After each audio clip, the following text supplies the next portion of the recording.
Now for some more forecasts for 1996 from our experts.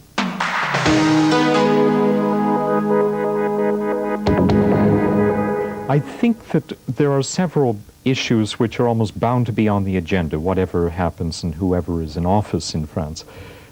One of them, of course, is going to be the Intergovernmental Conference to follow up the Maastricht Treaty. And that's on the agenda. It's going to become increasingly important and increasingly discussed in France. Now, I think so far as the international situation is concerned, we are almost bound to see the French taking hold of that opportunity, seizing it and trying to accelerate some of the approaches to an integrated Europe. France's position has been made rather more fragile by developments in the last few weeks. The answer the French have traditionally taken is to move ahead more quickly, to try to be more decisive. And I think that we're going to see that on the currency, where they're going to try to pin down the Germans on an early date for deciding who meets and who doesn't meet the Maastricht criteria, the convergence criteria. I think we may also see the French making concessions to Germany on, say, the Schengen Accord and possibly certain other areas, the widening of Europe, the speed with which negotiations take place with the Visigoth countries in Eastern Europe and so on, in return for the guarantees from Germany that France will indeed be allowed to make the terms of the single currency, whatever the short-run difficulties on the budgetary side, which I think are almost certain to arise.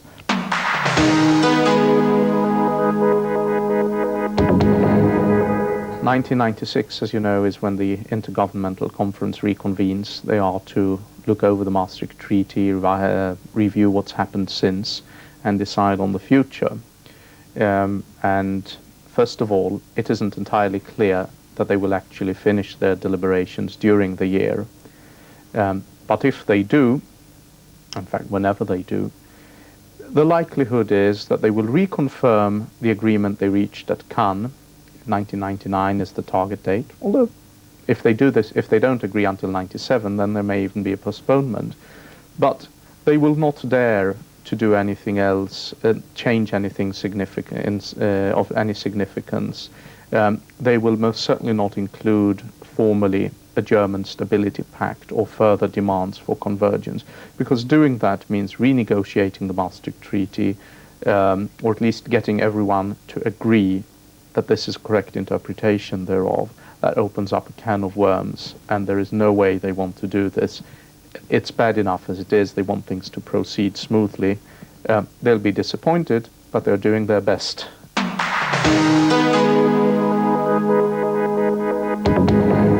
The interim agreement calls for the withdrawal of Israeli troops from most of the West Bank by the middle of next year, and elections in the West Bank before the middle of next year. And the money will flow in as well, so there's going to be some positives there, but after that it's hard bargaining for the status of Jerusalem, refugees, and the settlements, the big issues in the political process in the Middle East. I don't see that being dealt with in 1996. The other things to look out for in 1996 are the continuing developments in the political scene. There's been a series of elections in the region at the end of 1995, the Egyptian elections, for example, the Turkish elections, and it seems that elections are going to start being more important in the Middle East than they have in the past, and the views of the ordinary people are going to count for more. And all the signs are that the Islamic trend will continue to grow, and that Islamic movements will continue to have an even larger influence in the region, and this is going to create a certain amount of indigestion amongst investors who are not familiar with political movements of this kind, but it's a fact of life in the Middle East.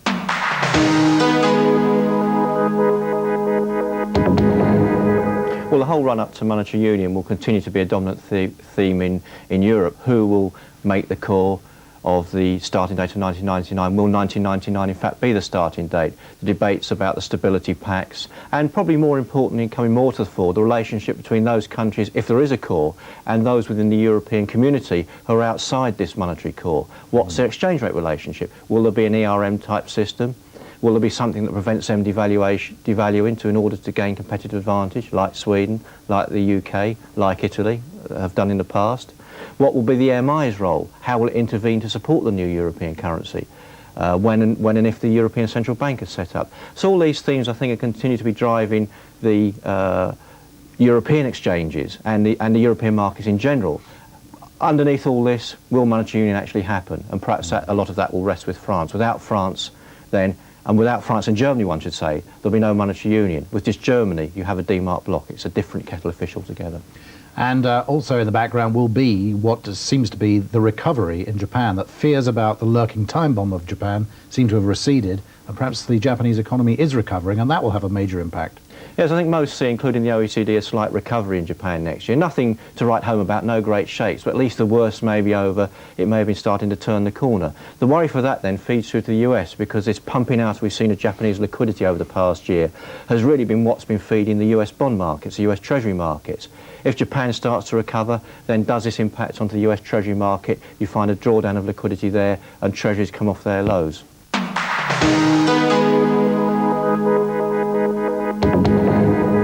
On the budget deficit front, at the moment it's a bit murky still. The details of a budget agreement are still being hashed out.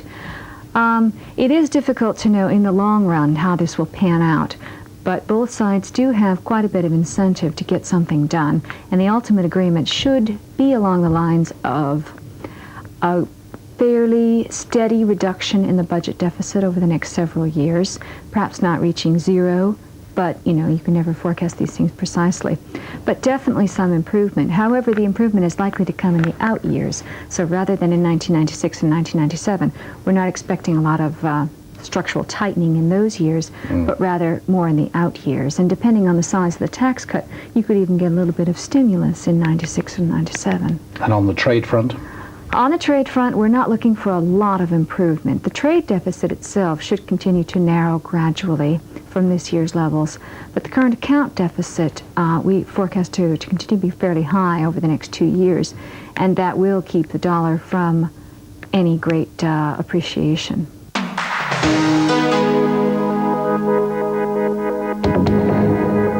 1996 is likely to be a very good year for emerging markets. We've seen rate cuts in the OECD countries, and that's going to stimulate more funds going into emerging markets. The last 2 years have been pretty dismal for emerging markets, so 1996 should see a bit of an uptick. However, there are some things to keep an eye on. Inflation, current account deficits, restructuring, legal regimes, all these things are a problem. No more countries so than Russia. Russia, I think, is a place where there's going to be a lot more bad news coming out. There have been plenty of Western companies burnt in 95.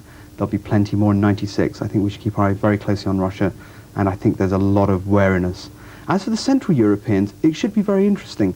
Poland may have a few problems. Its inflation's too high, its current account is a bit of a mess, and they've got political problems.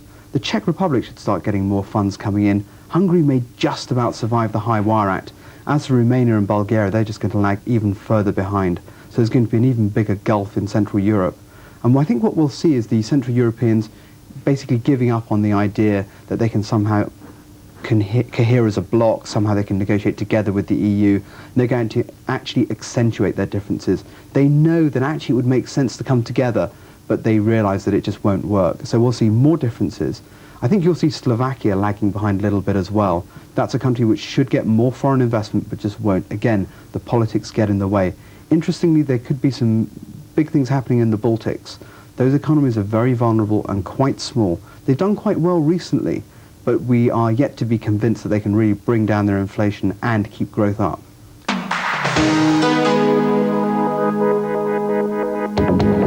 I think that political dimension has to be the bedrock of your economic forecasts. There has to be an election by 1997. There may be an election in autumn 1996. And what we've seen is that the government chose in their 1995 budget to keep fiscal policy neutral. Now that has one big implication.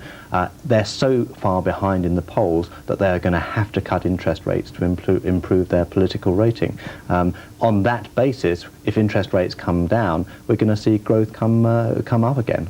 Now, at the very heart of that budget, and the one thing that stood out, was this forecast by the Treasury of 3% growth in 1996. To a lot of people, it seemed to be unachievable, except without those interest rate cuts. Absolutely. I think that rather than focus on the domestic demand side, which is where people are looking for those interest rate cuts to justify that 3% growth, I'd be more cautious about the export performance. And whilst we do believe that consumer spending will pick up really quite sharply, as will investment, I think I'll be more nervous about the prospect for growth on the exports, because European growth doesn't look as though it's going to pick up too rapidly. So our concern is that exports will be weaker than the government expect. Imports, because of that strong consumer demand, will pick up quite sharply, and that will leave the current account looking very exposed. Right. So in our environment, growth is quite healthy, inflation starts to pick up, but watch out for the currency, because with the current account and the PSBR disappointing, I think that sterling could be under pressure in the year ahead.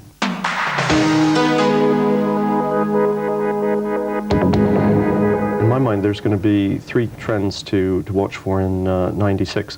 One would be the deregulation trend, especially in Europe, and I think that's going to mean that we'll see a lot of the major players like Bertelsmann and others who've been in the news looking to dominate the market, to grow large enough to take advantage of the deregulation in the television and media industries.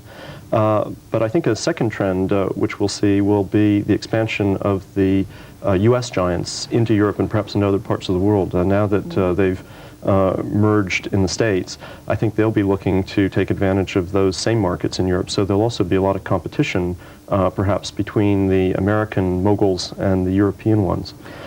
And I think that probably underlying it all will be this the drive of technology again, won't it? Well, absolutely. I think that's one of the most interesting new developments we saw with Microsoft and NBC just recently. The coming together of two almost different and disparate sectors, which are now going to be integrated as the technology makes let's say, the gap between the media world and the computer world narrower. I think that change in technology in terms of digital and other technologies arriving in Europe will also be in some ways driving all of the merger activities.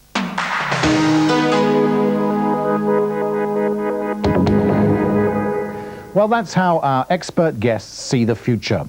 My thanks to them and to you for watching EBN, European Business News. I'm Ed Mitchell. Goodbye.